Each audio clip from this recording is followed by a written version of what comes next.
और होना चाहिए। जिंदगी का एक नियम आपके जीवन में होना चाहिए। हम तो आप लोगों से भी कहेंगे कोई बड़ा नियम नहीं ले सकते, तो एक नियम अपने जीवन में ले लो कि मैं सुबह उठते से ही सबसे पहले अपने मुख से श्री शिवाय नमस्तुभ्यं बोलूं।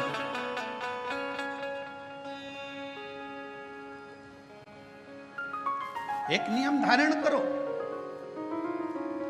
कोई सा भी नियम ले लो। हो सकता है बेलपत्र का आप नियम लो और गर्मी का समय हो और बेलपत्र नहीं मिले चढ़ाने के लिए, तो हो सकता है कि नियम में कुछ गड़बड़ हो जाए। हो सकता है मंदिर जाने का नियम लो और कभी कभी घर में कार्य ज्यादा हो जाए, नहीं जा पा। पर जो अपन से संभल जाए वो नियम अपनी जिंदगी में एक लेना चाहिए।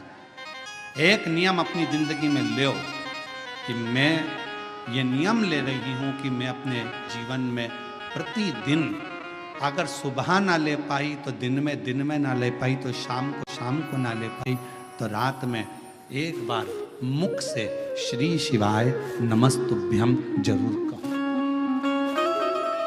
मैं पंचाक्षर मंत्र नमः शिवाय जरूर बोलूं। मैं षडाक्षर ओम नमः शिवाय का जाप जरूर करूं।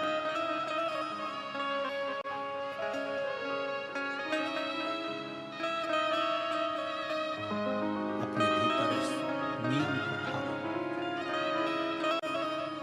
श्रेष्ठ बालक बड़ा हो गया, अपना नियम धारण कर रहता। जिस गांव में श्रेष्ठ बालक रहता था उसी गांव के नजदीक में 2 गांव छोड़कर एक ब्राह्मण और एक ब्राह्मणी का परिवार रहता था।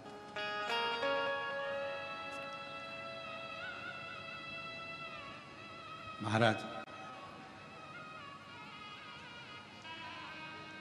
वो दोनों भगवान के बड़े उपासक थे, पर दोनों के घर में औलाद नहीं थी, संतान का सुख नहीं था।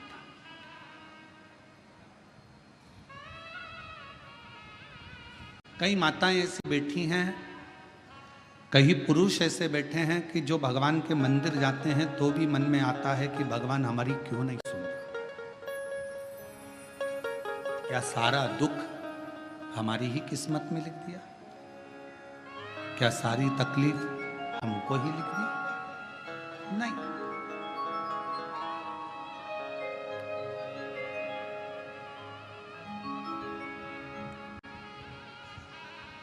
कभी ये विचार ना लाए तेरे मंदिर में आना मेरा काम है और मेरी बिगड़ी बनाना तेरा। आप अपने मन में श्रेष्ठ विचार को लेकर आओ कि बाबा एक ना एक दिन अच्छा करेगा, एक ना एक दिन मेरे जीवन में सुख का पल आए। और फिर निवेदन करेंगे, आज से नवरात्रे प्रारंभ हुए हैं, 9 दिन तक, ये गुप्त नवरात्रे के 9 दिन अगर आपको ऐसा लगता है कि शिवजी आप बाबा मेरी नहीं सुन रहा, बहुत संघर्ष का जीवन चल रहा है, बहुत परेशानी का जीवन चल रहा है, बहुत कष्ट का जीवन चल रहा है और कोई मंजिल, कोई राह, कोई मार्ग दिख ही नहीं रहा, तुम्हारा कैसा भी दुख है, जो आज गुप्त नवरात्रे प्रारंभ हुए हैं 26 तारीख से, 26 जून से, आज से 9 दिन तक का एक नियम ले लो गुप्त नवरात्रे में कि मुझे शिवजी के मंदिर में अशोक सुंदरी वाली जगह पर एक बेलपत्र माँ हेमवती माता के नाम से, कौन सी माता? हेमवती, माँ हेमवती के नाम से एक बेलपत्र अशोक सुंदरी वाली जगह पर समर्पित करूंगी। 9 दिन का एक नियम धारण करो और 12वें या 15वें दिन आप देखिए आपका जो दुख है मेरा बाबा उसको काट कर ही रहा। गुप्त नवरात्रे जो आज से प्रारंभ हुए हैं, गुप्त नवरात्रे जो आषाढ़ महीने का ये गुप्त नवरात्रा है, इस नवरात्रे में हेमवती माता का स्मरण करना, एक बेलपत्र का पूजन करना या एक बेलपत्र के वृक्ष के नीचे आप 9 दिन तक भी अगर मंदिर तक भी नहीं जा सकते, मंदिर में आप बेलपत्र रखने नहीं जा सकते, तो आपके घर के आंगन में, द्वारे पर, बगीचे में, आपके घर के Flying to Thailand, the digital arrival card is now mandatory for Indians. Get yours in less than 5 hours. Apply now. एक बेलपत्र का पत्ता रखकर भी अगर आप उस पर के घर के पास अगर कोई बेलपत्र का पौधा है, वृक्ष है, उस बेलपत्र के वृक्ष के सामने एक बेलपत्र का पत्ता रखकर भी अगर आप उस पर जल चढ़ा रहे हैं या पूजन कर रहे हैं हेमवती माता के नाम से, तो उसका फल आपको मिलेगा।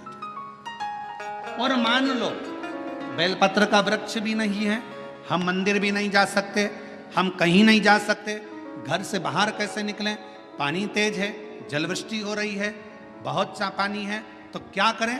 अपने घर में जो शिवलिंग है, तुम्हारे घर में अगर जो शिवलिंग है, तुम्हारे घर में जो शिवलिंग विराजमान है, उसी शिवलिंग के साक्षी में, सम्मुख में भी अगर हेमवती माता का नाम लेकर अगर एक बेलपत्र समर्पित करोगे 9 दिवस तक, तो उसका फल मिलेगा जरूर, उसका फल मिलेगा। फिर से बोलो, कौन माता? हेमवती माता। कौन है ये? शिव महापुराण की कथा कहती है, जब माता पार्वती जी हिमालय राज के घर में प्रगटी और हिमालयों की कंदरा में बैठकर मां पार्वती जी तप साधना में लीन हुई, जितनी परीक्षा भगवान शंकर ले सकते थे, शिव जी ने सारी परीक्षा ली।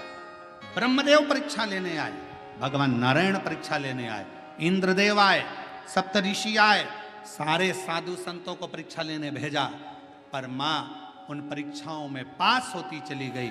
तब भगवान शंकर ने दर्शन देकर कहा, पार्वती आज से तुम्हारा नाम हेमवती रहेगा।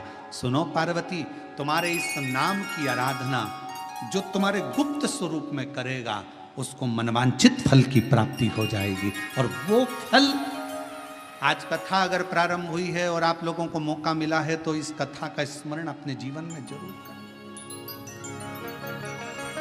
क्या पता भोलेनाथ जी ने बेजापुर वालों पर भारी कृपा करी है, बहुत बड़ी कृपा करी, जो नवरात्र में कथा मिली और आप लोगों को ये कथा का चरित्र श्रवण करने को पहले दिन ही मिल गया। बीच में मिलते तो 2-3 दिन निकल गए होते।